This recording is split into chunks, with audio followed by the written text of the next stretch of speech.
क्या middle east की जंग अब और खतरनाक मोड़ ले चुकी है? क्या अब तेल के बाद पानी भी युद्ध का हथियार बन चुका है? क्योंकि पहली बार संयुक्त अरब अमीरात यानी कि यूएई ने सीधे ईरान पर हमला कर दिया है और इस बार निशाना बनाया गया है तेहरान की सबसे बड़ी कमजोरी पानी की सप्लाई सिस्टम को। बताया जा रहा है कि यूएई ने ईरान के डिसलिनेशन यानी कि पानी साफ करने वाले प्लांट पर हवाई हमला किया है। तो आखिर यह हमला कितना बड़ा है? क्या अब मिडिल ईस्ट की जंग में एक और देश खुलकर उतर गया है? और अगर पानी की सप्लाई पर हमला हुआ तो इसका ईरान पर क्या असर पड़ेगा? नमस्कार, मैं हूं आकांक्षा और आप देख रहे हैं न्यूज़ 18 डिजिटल प्लेटफॉर्म।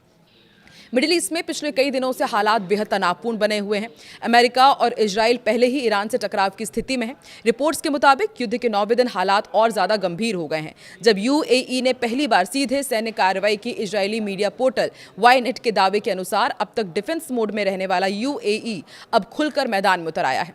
बताया जा रहा है कि यूएई एयरफोर्स ने ईरान के एक बड़े डिस्टिलेशन प्लांट पर एयर स्ट्राइक की है। अब सबसे बड़ा सवाल यह है कि तेल की बजाय पानी के प्लांट को आखिर क्यों निशाना बनाया गया? दरअसल ईरान के कई बड़े शहरों में पानी की सप्लाई काफी हद तक इन्हीं प्लांट्स पर निर्भर करती है। ये प्लांट समुद्री पानी को साफ करते हैं और उसे पीने लायक बनाते हैं। अगर ऐसे ही प्लांट पर हमला कर दिया गया तो इसका सीधा असर लाखों लोगों की पानी सप्लाई पर पड़ सकता है। यही वजह है कि एक्सपर्ट इसे ईरान की सबसे बड़ी रणनीतिक कमजोरी मानते हैं।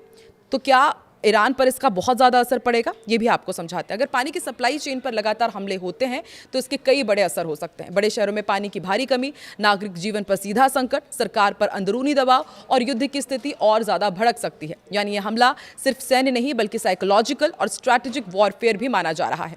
क्या जंग और फैल सकती है? तो एक्सपर्ट्स का मानना है कि अगर यूएई सीधे इस युद्ध में उतर चुका है तो इसका मतलब है कि मिडिल ईस्ट की जंग अब और बड़े स्तर पर हो सकती है। संभावना यह भी जताई जा रही है कि ईरान इसका जवाब दे सकता है और अगर ऐसा हुआ तो पूरे क्षेत्र में एक बड़ा क्षेत्रीय युद्ध छिड़ सकता है।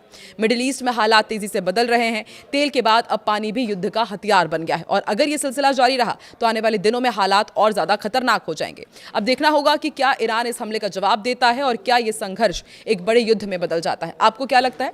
कमेंट में जरूर बताएं कि क्या मिडिल ईस्ट में एक बड़ा युद्ध शुरू होने जा रहा है।